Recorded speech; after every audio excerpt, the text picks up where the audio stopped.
Mirëmëngjesi Agnes, faleminderit shumë, pra si që shpjegove edhe ti, pra jemi këtu në shkollën Pavarësia, ku prapa me është edhe fusha sportive, e cila pra në këtë rast është dashur të jetë e lirë pra për shfrytëzimin nga nxënësit e kësaj shkolle, megjithatë një gjë e tillë nuk po mund të ndodhë për shkak se deri vonë tashmë ka qenë një trafo e cila është kërkuar pa me kohë të gjatë që të largohet kjo trafo, megjithatë një gjë e tillë nuk ndodhte deri para pak ditësh, megjithatë edhe megjithse pra është larguar tashmë trafoja, këtu po shohim se nuk është pra e shfrytzueshme. Tashmë është e nevojshme që komuna e Prishtinës të ndërhyjë dhe ta kthejë këtë në një fushë ku vetë nxënësit pra mund të luajnë atë. Por cilat janë kërkesat më saktësisht, këtu pranë me kam edhe zëvendës drejtoreshën, Faria Maxhara, e cila pra do të na jap edhe më shumë informacione. Përshëndetje dhe faleminderit shumë që pranuat të jeni me ne. Përshëndetje, siç po shihet, tu jemi pranë fushës së sportit, e cila me muaj me radhë nuk ka qenë e shfrytzueshme për shkak të trafos që ka qenë këtu në fush.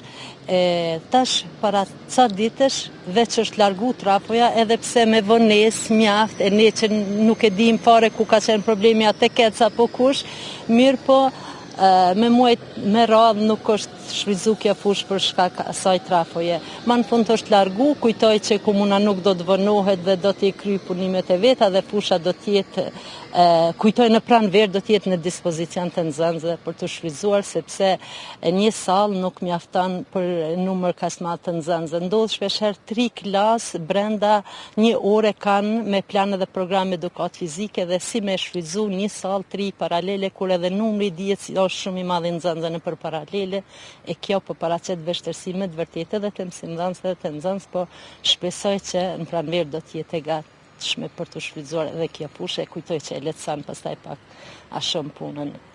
Pra një sallë se keni brenda? Po ekziston një sallë brenda në shkollë. Megjithatë, sigurisht që një sallë jashtë në obor është nuk krahasohet me atë brenda. Ato brenda, sidomos në muajt e ngrohtë të vitit kur Çfarë bëjnë zakonisht nxënësit kur kanë edukat fizike dhe kanë të gjithë në të njëjtën kohë pra në mënyrë paralele pra orën e edukatës fizike? Thash mundohen në mënyrë proporcionale me shfrytzu sallën 3 mësimdhënës për një orë, që është problem i madh. Për të marrë ora ashtu siç është planifikuar 3 klasë me një sallë, po kujtoj kur të lirohet kjo hapësirë, kur të rregullohet do të lehtësohet pak sadokudo puna e mësimdhënësve dhe nxënësve. Pra ka ngjecje, do të thotë të mbajtjes së orës dhe sa po ndikon kjo të vetë nxënësit kur dihet që po bëhet thirrje pra të ketë sa më shumë orë të edukatës fizike për shkak ndoshta edhe të qëndrimit të nxënësve edhe në orë mësimore, po ashtu edhe nëpër telefona gjatë ditës që është më nevojshme pra të mbahen më shumë aktivitete fizike. Është në domin e nxënësve sigurisht, po se kur e dim që aktiviteti fizik është i mirë edhe për ne të tjerë, të lema për nxënës që janë në zhvillim të hapshëm të fizikut të tyre, mirë po mundohen racionalisht me shfrytzu atë sallë arsimtarët edhe pse pak me vështirësi me ja dalë. Si që thash fillim 3 orë brenda një ore, 3 klasë brenda një ore me majtë mësim apo aktivitet fizik në një sallë është pak problem. Ne dim pra që shkolla Pavarësia ka një numër të madh të nxënësve edhe për shkak të lagjes, ngarkesës së lagjes. Megjithatë tashmë nuk i keni më të ndrime, janë vetëm 2 ndrime. Jo, prej vitit kalum kemi kalu me 2 ndrime, sepse 2 vite kemi punu me 3 ndrime për shkak të numrit të madh nxënësve dhe objektit jo që i plotson kushtet për këta nxënës, e kemi pas fatin e mirë që u lirua aneksi, domethënë vitin e kalum edhe prej vitit kalum kemi kalu me 2 ndrime. Është pak shumë zbut problemi i kësaj situate. A është njoftu komuna që është larguar tashmë trafo dhe se duhet të intervenoj pra për ta rikthyer në një fushë sportive adekuate për fëmijët? Po komuna është e informuar që është largu trafo, po nuk e kuptoj arsyen pse po vonojnë punimet me fillu tani në këtë fushë.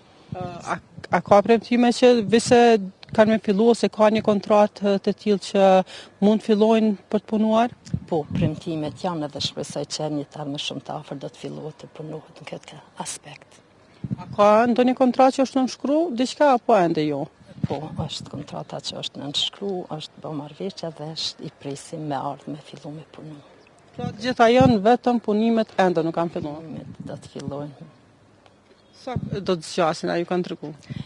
Kujtoj që në pranverë fusha do të jetë e gatshme, sipas premtimeve. Shpresojmë ata që me të vërtetë këto të realizohen, po dihet që jemi edhe në kohë fushrate ende për shkak të edhe të balotazhit, kështu që po shpresojmë që mos vonohen edhe me rezultatet për një kryetar të Prishtinës, prandaj po shpresoj që në këtë mënyrë edhe nuk do të vonohen punimet. Edhe ne shpresojmë që nuk do të vonohen punimet, sepse veç matani janë vonu mjaftueshëm.